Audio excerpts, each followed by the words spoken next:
When my husband's mom, Catherine, found out my husband had to move abroad for work, she decided we had to leave the house. We had nowhere to go, so I took my 2-year-old daughter to the park, feeling lost and unsure of what to do.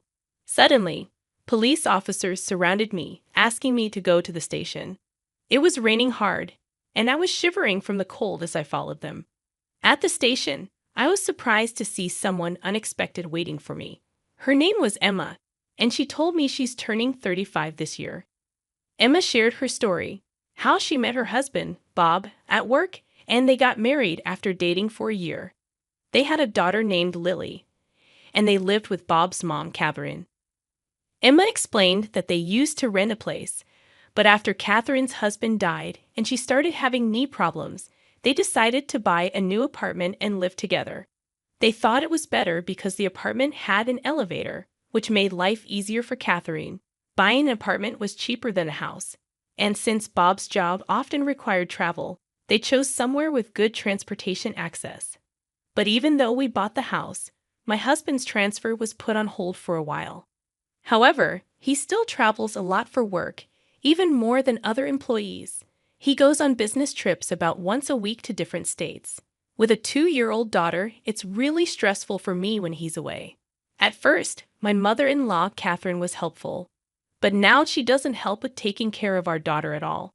In fact, she makes more work for me. She leaves her dishes dirty and cooking utensils unwashed, which adds to my workload. When I ask her to help out, she just apologizes and promises to do better next time. But I've noticed she rinses them when my husband is around, which makes me think she's doing it on purpose to make things difficult for me. Sometimes she'll offer to get something from the store for me, but then later she'll say she actually needed something herself. This happens a lot. I used to think she was just forgetful or that her bad knees made moving painful for her, so I wanted to help. But now I'm starting to feel like she's intentionally causing problems. I've thought about talking to my husband about it, but he's already stressed from work, and I don't want to add to his burden. This behavior from Catherine has been going on for years, and when I talked to a friend about it, she said it sounds like Catherine is bullying me. She suggested talking to my husband, but I worry that if I do, Catherine, who doesn't have any other family, might end up in a facility. At one point, I thought it would be better to just endure it. However, one day, something happened that changed how I felt. I planned to drop off Lily at my parents' place.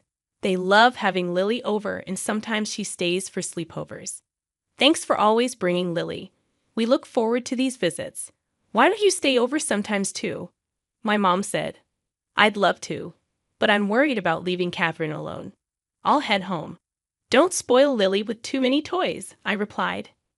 After a brief chat, I decided to return to the apartment where Catherine was waiting. But when I got there, I realized I'd left the keys at home. At first, I was concerned, but then I remembered Catherine was home and decided to ring the intercom. I dialed the room number, but there was no response. I wondered if she had gone out, so I decided to wait outside for a while. But Catherine never returned. After about 2 hours, it got dark, and I followed another resident into the building. Catherine rarely goes out at night, so I was sure she was home. I pressed the intercom button, but still got no response. Eventually, I heard a faint sound from inside, confirming Catherine was indeed there. I tried the intercom a few more times, but she refused to come out. Feeling defeated, I stayed at a nearby motel for the night, planning to return when Bob was back from his business trip. When I told Bob what happened, he was upset on my behalf, but Catherine just said, "Oh, maybe I didn't hear because of my hearing. I'm getting old, you know," trying to hide her smirk. Relieved to be back inside, I grabbed my keys and went to pick up Lily from my parents' house. After discussing the situation with them, they said, "Sounds like she's giving you a hard time. If it becomes too much, you're always welcome back here." Their comforting words brought tears to my eyes, but in front of Lily, I quickly wiped them away and headed home. For a while, there were no more issues with Catherine. Then, out of the blue, Bob's international transfer got finalized. A permanent move, not just a business trip. Yeah, we finally bought a place, and now this international assignment. What do you think? Bob asked. I couldn't answer Bob's question immediately. Considering the potential stress for Lily, I decided it would be best for the two of us to stay in the U.S. Soon after the decision, Bob had to leave for Europe. Although he was concerned about us, he seemed too swamped with work to give it much thought. So the life of me, Lily, and Catherine was about to begin. However, as expected, living with Catherine turned sour the moment Bob left for Europe. Her attitude changed dramatically. That day, a storm was approaching, and it was dangerous to venture outside. Yet Catherine dropped a bombshell on me. Now that Bob's gone, wouldn't it be better if you and Lily move out? She said. Excuse me? What do you mean? I asked, shocked. Just what I said. I'll take over from here. I just feel I can't relax with strangers in the house. I'd appreciate it if you could leave right now, Catherine replied. I was in complete disbelief at Catherine's audacity. It's true that Catherine and I aren't related, but I've always tried my best to make our cohabitation comfortable. At the very least, I've always treated her as family. However, to Catherine, it seems we were just an afterthought. I was considering gathering my things and heading back to my parents' place when she told me, instead of dilly-dallying, why don't you just get out? Before I knew it, dressed as we were, Lily and I were thrown out of our own home.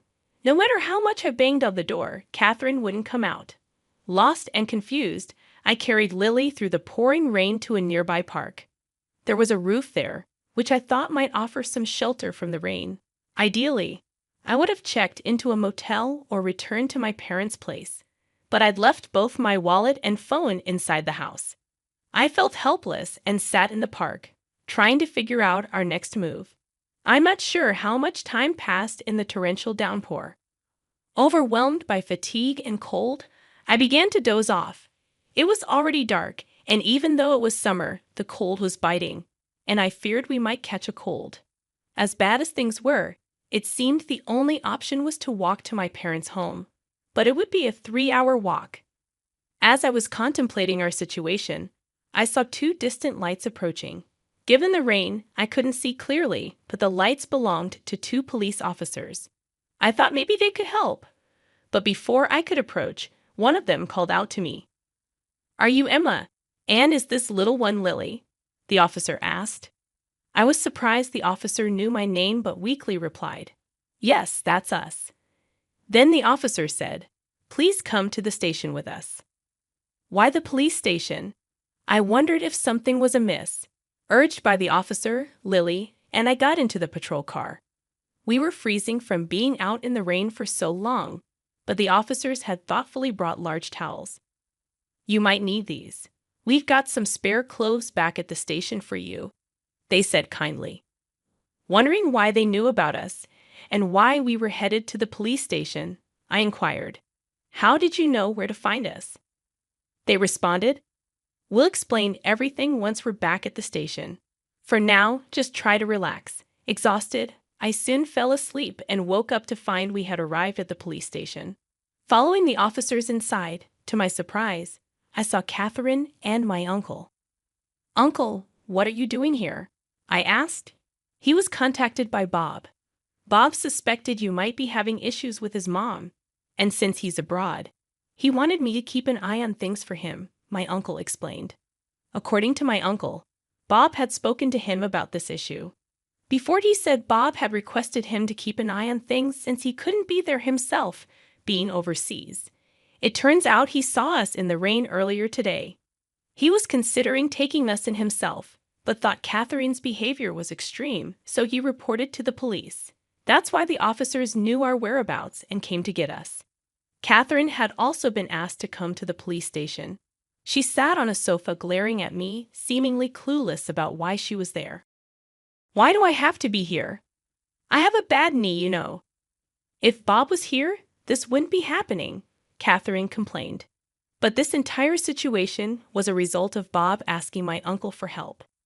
In discussions with the police, there was a high likelihood that the events might have legal implications, hence I was advised to consider hiring an attorney.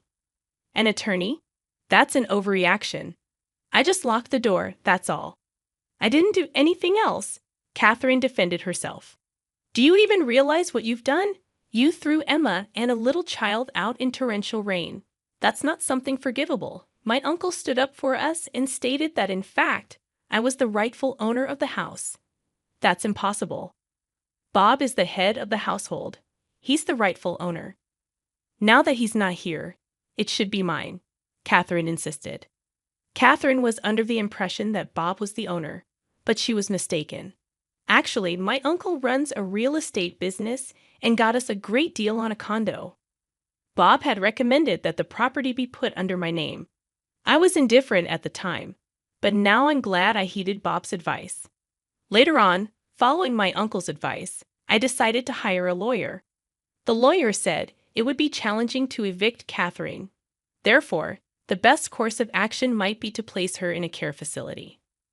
Upon hearing this, I immediately called Bob to explain the situation. Bob hadn't anticipated the issue would escalate this much and said he'd like to return from Japan to discuss it properly. He also said he was considering placing Catherine in a facility, unaware of all this. Catherine, despite being at the police station, casually snacked on some crackers. I couldn't return to the house with Catherine, so I decided to take shelter at my parents' place until Bob returned. Bob would be back in a week, giving me time to ponder our next steps. If Bob wouldn't support me, then divorce seemed like the only option. Regret filled me, wishing I had sought advice sooner. A week later, Bob returned from Europe and was at the house with Catherine. So I moved back home from my parents' place. Given the urgency of his return, Bob had to go back to Europe soon. He could only stay in Japan for a few days, so we needed to discuss our next moves. I've heard some things from Emma's uncle. Is all of that true? Bob asked. It's all lies. I haven't done anything. Emma's plotting something to evict me. Catherine stubbornly refused to admit any wrongdoing. She even claimed I was scheming against her. Bob, who should have been on my side, seemed to want to consider Catherine's perspective. I get it. So, do you have any evidence to prove Emma's plotting something? Evidence?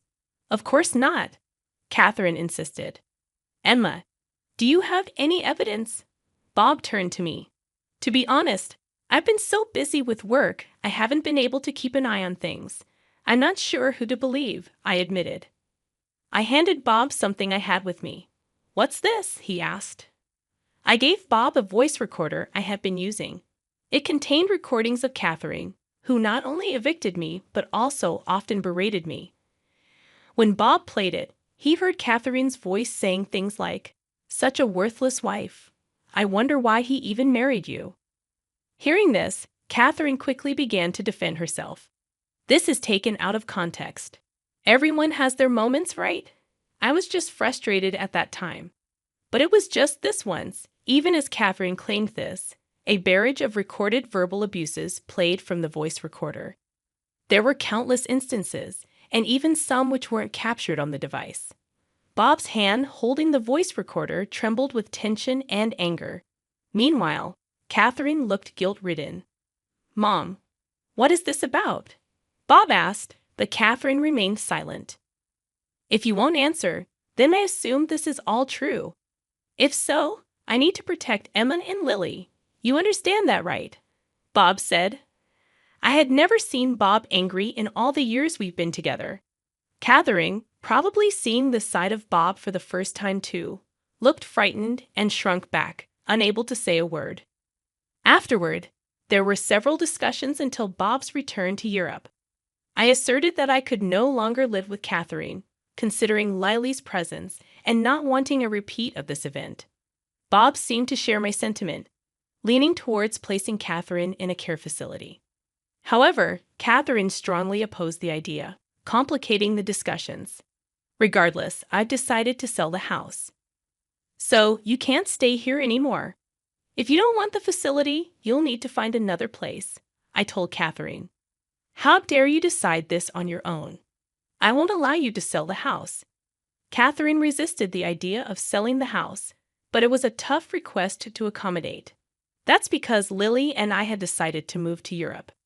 Bob regretted not being more present for his family and wanted to be there for us moving forward.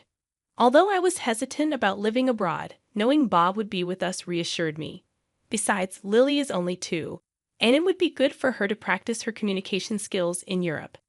Therefore, selling the condo, which still had a mortgage, was the only option. If we left it as it was, Catherine would have to cover the mortgage, considering she's on a fixed income. She doesn't have that kind of money given her future prospects. Someone should be around to assist her. Despite our efforts, Catherine was adamant about not moving into a facility. So we had to forcefully place her in one. I'm sorry, but I've got to head back to Europe. Could you handle any procedures required here? Bob asked before heading back. With help from those around me, I managed to finalize Catherine's admission into the facility. The facility staff kept me updated on Catherine's condition, but it seems she's not doing well. It'd be one thing if she were just down, but apparently she's been giving people there a hard time. Before heading to Europe, I went to visit her to see how she was doing, but she lashed out at me, saying, "What's the big idea? Why have you locked me up in this place?" She even vented her frustrations on the staff, complaining, "How can you expect anyone to eat this food? Isn't there something more flavorful? This isn't nearly enough. The beds are uncomfortable, and other residents keep making snide remarks. I'm going to lose my mind in here." When I apologized to the staff, they were very understanding. "It's all good," one of the staff members assured me. "We see this kind of behavior often. Just leave it to us. We'll keep you in the loop. And if anything comes up, we'll give you a ring. So don't you worry." Despite all the harassment I got from her since we used to live together, I couldn't help but feel worried as I headed to Europe. Upon arriving in Paris, Bob met me at the airport, and we headed to the apartment we'd rented. They say rents in Paris are higher than in Texas, but since Bob's company gives him an allowance for housing, we were lucky to find a spacious and affordable place. The neighbors in our building are super friendly and have been very kind to me, even though I don't speak French fluently. Yesterday, a neighbor shared some wine and cheese with me. In return, I gave them some mac and cheese. Meanwhile, I'm gradually learning French along with my daughter Lily. I know there's a limit to self-study, so I've also enrolled in a language school.